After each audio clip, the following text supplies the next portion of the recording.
Aujourd'hui, nous couvrirons les voitures et l'histoire américaine. Ainsi, General Motors est le plus grand constructeur automobile des États-Unis après Ford, Chrysler et ce qui est devenu Stellantis. Mais si l'on regarde à l'Europe, les voitures européennes représentent 75% des voitures vendues ici. Au Japon, 90% des voitures vendues étaient fabriquées au Japon. Dans les années 60, GM, Ford et Chrysler représentaient 95% des voitures vendues en Amérique. Le marché automobile américain a débuté à la fin des années 1800.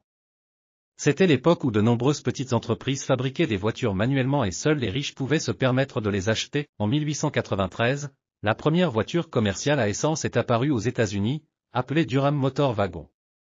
Wagon signifie voiture et c'était le lien entre la voiture à cheval et la voiture. En 1903, Henry Ford a fondé Ford Motor.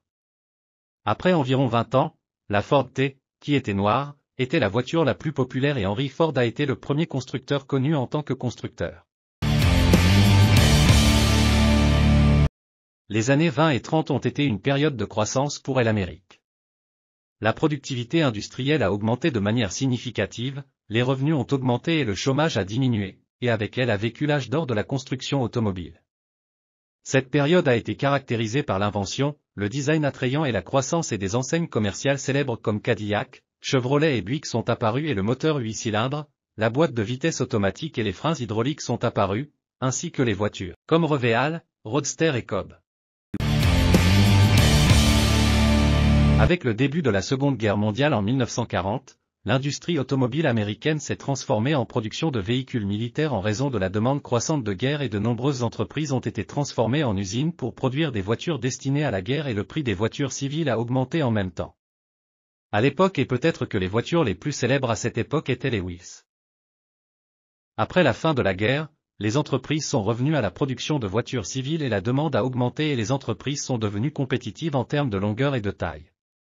Si vous remarquez qu'en Europe, 35% des voitures sont des petites voitures, comme aux États-Unis, seulement 10% de ces petites voitures sont des petites voitures. Aux États-Unis, si vous avez une grosse voiture, vous êtes très cool et très attrayant. Pourquoi les voitures sont-elles si grandes en Amérique?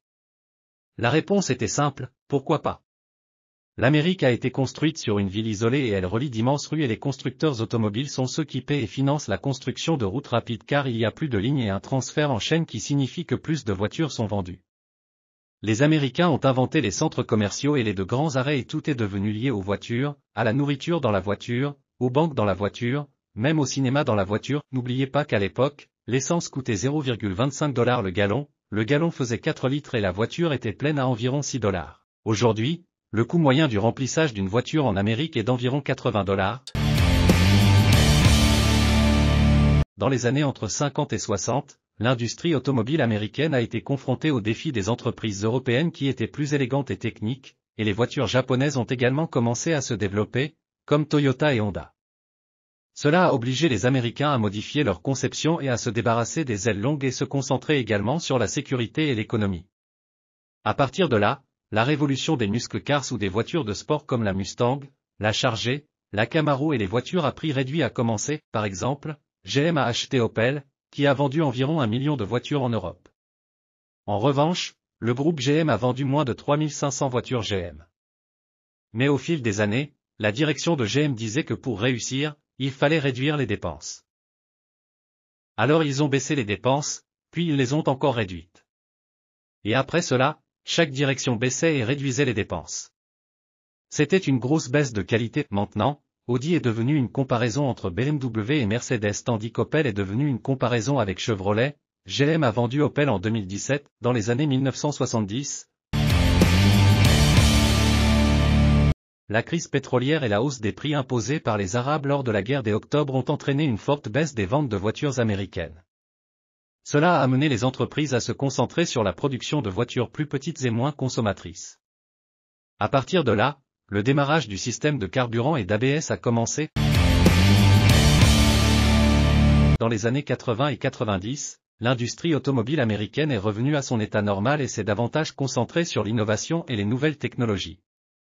Dans le même temps, les voitures SUV ont commencé à être utilisées comme un nouveau type de voiture et j'en parlerai plus tard. Si vous regardez les petits camions aujourd'hui, ils sont devenus une cible pour le marché américain et les industries américaines. parce que les berlines ont fait l'objet de nombreuses plaintes concernant la pollution et l'environnement, ce qui est plus élevé que le coût de production, les ventes et les taxes. Quant aux petits camions, et aux camions en général, parce qu'ils étaient considérés pour le travail, les plaintes et les taxes sur eux étaient beaucoup moins chères. À partir de là, les constructeurs ont commencé à ajouter du luxe aux camions, radio, climatisation, cuir, airbag et autres choses, et de là sont venus les SUV. Les Américains aiment tout ce qui est énorme, donc la taille de la voiture a été repensée, certains des petits camions que l'on appelle maintenant le capot moteur est plus haut que le toit de la berline, ces camions ont augmenté le poids au cours des 20 dernières années à environ 24% et le précédent a été agrandi d'environ 11%, mais malheureusement, plus le poids de la voiture augmentait d'environ 450 kg, le taux de mortalité par accident augmentait de 40 à 50%, ce qui a été considérablement augmenté par le nombre d'usines automobiles européennes et japonaises, et la plupart des entreprises se sont concentrées davantage sur les voitures SUV que sur le prix des berlines, et même pour la berline, si vous vous souvenez, la BMW 3e génération était relativement petite mais au fil du temps, elle est devenue proche de la 5e génération, même de la Camry lors de son introduction en 1982 et lorsque vous la comparez avec la 2024, vous constaterez une différence de longueur de 71 cm et de 18 cm de largeur, soit environ 11% de la taille totale de la voiture. L'industrie automobile américaine est confrontée à de nouveaux défis liés aux voitures électriques et aux voitures autonomes et tente de réaliser tous ces changements en investissant dans la recherche et le développement. GM, par exemple, son budget de recherche et développement l'année dernière était d'environ 35 milliards de dollars et c'est plus que le budget de nombreux pays. J'espère que cette vidéo vous a été utile et informative. N'oubliez pas de faire quelque chose de bien.